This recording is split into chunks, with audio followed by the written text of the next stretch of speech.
हमारे तरुण तड़फदार Maharashtra chemist and druggist association के सेक्रेटरी जनाब अनिल नावंतर जी से, जो फार्मास्यूटिकल इंडस्ट्री है, जो केमिस्ट है, इसके सेक्रेटरी हैं। उसी के साथ इन्होंने भी बुल्ढाना डिस्ट्रिक्ट में खामगांव में एक फैक्ट्री इनकी भी है जो फार्मा है, एक क्लास ड्रग्स के नाम से चलती है। इनका बेटा पूना में है जो नावंतर एंटरप्राइजेस, अपेक्षा एंटरप्राइजेस के नाम से सीएफएस चलाते हैं। माशाअल्लाह, मुबारक। आइए sir. Babla group of industries इसके इस नए स्वरूप में आपके सामने आने का दिन और इस सुदिन के इस कार्यक्रम में उपस्थित आदरणीय एसडीओ साहब, डीआईसी के चेयरमैन पाटिल साहब, मेमन साहब, सादिक जी, अभी अनाउंसमेंट भी कर रहे, मेरी तारीफ भी कर रहे, मेरे मित्र भी है खान साहब, यहाँ पर उपस्थित सभी फूड एंड ड्रग एडमिनिस्ट्रेशन से आए हुए सभी अधिकारी, सारे प्रदेशों से आए हुए वितरक, बाबला ग्रुप ऑफ इंडस्ट्रीज का सभी स्टाफ, शहर से, इस जिले से और आसपास से पधारे हुए बाबला जी पे प्यार करने वाले, बाबला जी के प्रेमी, सभी का मैं यहां पर तहे दिल से स्वागत करता हूं। एक बात सच कही कि बुल्ढाना जैसे गांव में रह करके एक इंडस्ट्री के बारे में सोचना, यह आज की बात नहीं, जिस दिन लगाई उस दिन की बात। यह बहुत ही ऐसा कदम है कि सोचने लायक है। मैं भी एक इंडस्ट्री खामगांव में डाल चुका हूं। छोटी जगह पे भाई जी इंडस्ट्री चलाने की क्या दिक्कत होती है, पर्टिकुलरली फार्मास्यूटिकल इंडस्ट्री, क्योंकि इसमें टेक्निकल मैन पावर बहुत लगती है और वो यहाँ छोटे जगह पे रहना ही नहीं चाहती क्योंकि उसको ऑप्शंस नहीं मिलते, चेंज ओवर नहीं मिलता, तो फटाफट यहाँ आना ही नहीं चाहता।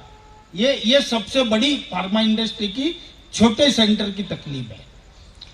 तो उसमें भी इतना बड़ी हिम्मत करना, उसको कंटिन्यू करना, उसको चलाना, उसको अपग्रेड करना और उसको देश विदेश तक पहुंचाना, ये निश्चित रूप से बहुत बहुत तारीफ काबिल है।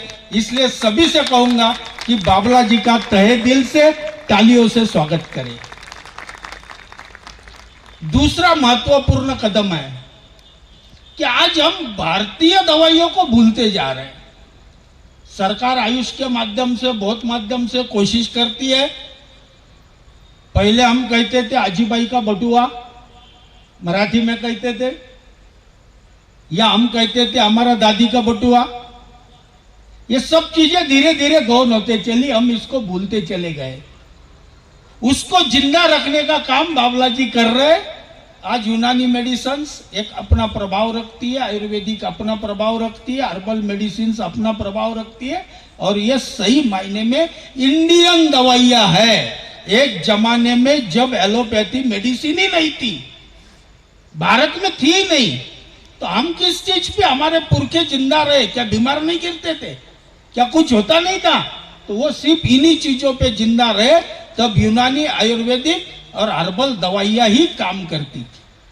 आज हम इनके गुणों को भूलते जा रहे, इनके प्रभावों को भूलते जा रहे और इसको जिंदा रखने का काम बाबला जी जैसे कुछ लोग, कुछ इन्हीं गिनी 10-5 इंडस्ट्रीज जो भारत में काम करती, जो मैं जानता हूं, जो भारतवर्ष में जानी जाती है। आपकी इंडस्ट्री है, हमदर्द इंडस्ट्री है, बाबला इंडस्ट्री है, 5-10 ऐसी इंडस्ट्री जिन्होंने पूरे भारतवर्ष में अपना कारोबार और नाम बना रखा है। ये व्यापार बढ़ना चाहिए, इसका प्रचार प्रसार बढ़ना चाहिए, इसका उपयोग बढ़ना चाहिए, क्योंकि आज के डेट में आयुर्वेदिक दवाइयों के साइड इफेक्ट्स पर्टिकुलरली एंटीबायोटिक्स के साइड इफेक्ट्स। कोरोना हुआ, अगर कल एक आधी ऐसी और कोई बीमारी आ गई तो हमारे पास में कोई एंटीबायोटिक ही नहीं बचेगा जो ट्रीट कर पाएगा। तो हमारे पास में कम से कम हमारी इम्यूनिटी रखने के लिए हमारे अंदर की जो प्रतिकार शक्ति हम कहते हैं इम्यूनिटी, ये इन दवाइयों से बची रह सकती है, बढ़ सकती है, लेकिन उसका प्रचार जितना होना चाहिए वो हो नहीं रहा। और आज के जमाने में हर आदमी को अपने तबीयत को थोड़ा भी वेट करने को वो तैयार नहीं है। उसको थोड़ा बुखार भी आता है तो उसको लगता 2 घंटे पे मैं दुरुस्त हो जाऊं। तो वो चीज हमारे हर्बल और आयुर्वेदिक में नहीं मिलती, यूनानी में नहीं मिलती, तो वो आयुर्वेदिक के तरफ भागता है और उसको झटपट वाला इलाज चाहिए, उसके साइड इफेक्ट्स कितने भी हो, क्योंकि इसके बारे में उसको पूरा ज्ञान नहीं है, नॉलेज नहीं है, उसका प्रचार प्रसार सही तरीके से नहीं किया जाता है। तो मैं आज इस प्रसंग पर बाबला जी को ये बधाई देना चाहूंगा, पूरे तहे दिल से मुबारकबाद देना चाहूंगा कि आपने सिर्फ इंडस्ट्री लगाई नहीं, लेकिन वो बुल्डाना जैसे शहर में उसको स्थापित किया, उसको अच्छे से चलाया। पूरे भारतवर्ष तक नहीं अपितु भारतवर्ष के बाहर भी बुल्डाना शहर का नाम पहुंचाने वालों के लिस्ट में आप भी एक आ गए। भाई जी है ही, बुल्डाना अर्बन ने एक नाम किया। खान साहब सही कहते, यहाँ के माटी के और भी कई उदाहरण है, बहुत सारे उदाहरण है जो आपको पता नहीं है। तो बुल्डाना की मट्टी है, इसलिए मैं नासिक छोड़ के बुल्डाना आ गया, वहां का गंगा जल लेके बुल्डाना आ गया कि चलो कुछ तो हमें नया मिलेगा। लेकिन है, और दूसरा मट्टी कोई भी हो, मैंने एक देखा है, अगर करने की इबादत हो, करने की ठान ली और उसके लिए ईमानदार हो तो कोई भी चीज अधूरी नहीं रह सकती। ये गुण हमने सीखा, ये गुण लेकर के चलते हैं। ये ठानी भाई जी ने भी इतने प्रयासों से बुल्डाना अर्बन को एक जगत में अलग दर्जा दिलाया कि एक अर्बन सोसाइटी भी कहां तक पहुंच सकती है। इसका कारण ही एक था, उन्होंने गांव कौन सा शहर कौन सा ये नहीं देखा, मेरा टारगेट क्या है ये देखा। बाबला जी आपको आपके टारगेट पे ख्याल देना है, आप कहां बैठे कौन से शहर में, इस पे ख्याल नहीं देना है। तो निश्चित रूप से आने वाले समय में, और मैंने एक बात जब बाबला जी से चर्चा की तो इंडस्ट्री ग्रो कैसे करनी होती, तो भाई जी बाबला जी ने दवाइयों के साथ में दवाइयों को लगने वाला जो बॉटल्स लगती है, ये लगती, उसकी इंडस्ट्री भी खुद ने यहाँ डाल दी। तो हमारे प्रोडक्ट की कॉस्ट कम होती है, हमारे इंडस्ट्री की ग्रोथ होती है। और वो बाबला ग्रुप ऑफ इंडस्ट्रीज है जो आगे आगे चल के और भी चीजें जो हमें लगेगी वो इंडस्ट्री के लिए बनाते रहे। और ये इंडस्ट्री में सिर्फ खुद के लिए नहीं, अब जो भी इस एरिया में एफएमसीजी प्रोडक्ट है, दूसरे प्रोडक्ट्स है, जो छोटे छोटे यूनिट घर में चलाते, उनको भी कभी कभी पेट बॉटल्स वगैरह का उपयोग होता। साहब आप भी उनको सजेस्ट कर सकते कि वो प्रोडक्ट हमारे बुल्डाना डिस्ट्रिक्ट में ही अवेलेबल है।